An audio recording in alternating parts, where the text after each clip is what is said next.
Super El Niño నేపథ్యంలో భూగర్భ జలాలు సైతం అడుగంటి సగటు వర్షపాతం కంటే కూడా ఎప్పుడూ చూడనటువంటి విధంగా 60-70% మైనస్ వర్షపాతం ఉన్నటువంటి దశలో త్రాగునీరుకి అత్యంత ప్రాధాన్యత ఈ ప్రభుత్వం ఇవ్వాలనేటువంటి ఆలోచన ప్రతి వారం కూడా చంద్రబాబు నాయుడు గారు రివ్యూ చేస్తూ గైడ్ చేస్తున్నటువంటి పరిస్థితి. మొన్నటి వరకు కృష్ణా నదికి సంబంధించి ఒక చుక్క నీరు లేక పైన ఆల్మట్టి, నారాయణపూర్, జోరాల అదృష్టవశాత్తు అవన్నీ కూడా నిండుకుని వారం రోజుల నుండే శ్రీశైలంకి వరద నీరు చేరుతున్నటువంటి పరిస్థితి మనందరం కూడా చూస్తూ ఉన్నాం. ఈ రోజుకు చూస్తే దగ్గర 119 టీఎంసీలు ఈ టైంకి మనకి అక్కడ ఉన్నటువంటి పరిస్థితి. రాబోయేటువంటి 10 రోజుల్లో ఫోర్కాస్ట్ ని బట్టి అంచనా వేస్తే ఇంకొక 100 టీఎంసీల వరకు కూడా శ్రీశైలంకి రావచ్చని అంచనా వేయడం జరుగుతుంది. ఈ రకంగా వచ్చినటువంటి శ్రీశైలం కృష్ణా వాటరు మన ఆంధ్రప్రదేశ్, తెలంగాణ మన రేషియో ఏదైతే 63% వాటా ఏదైతుందో ఆ వాటాకు వచ్చేటువంటి కృష్ణా జలాల్ని త్రాగునీరు కోసం అత్యంత ప్రాధాన్యతనివ్వాలనేటువంటి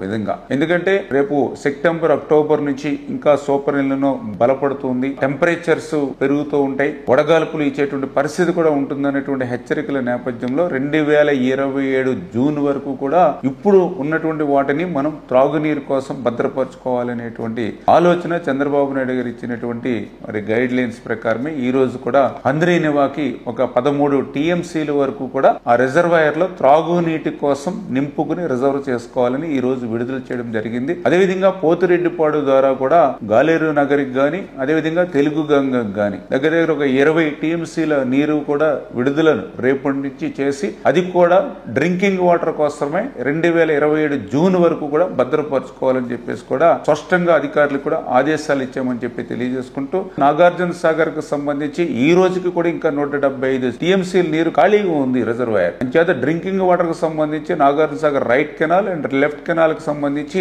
32 టీఎంసీల నీరు త్రాగునీరుకి అవసరమని డిమాండ్ అని గుర్తించి దాన్ని కూడా అక్కడ డ్రింకింగ్ వాటర్ పర్పస్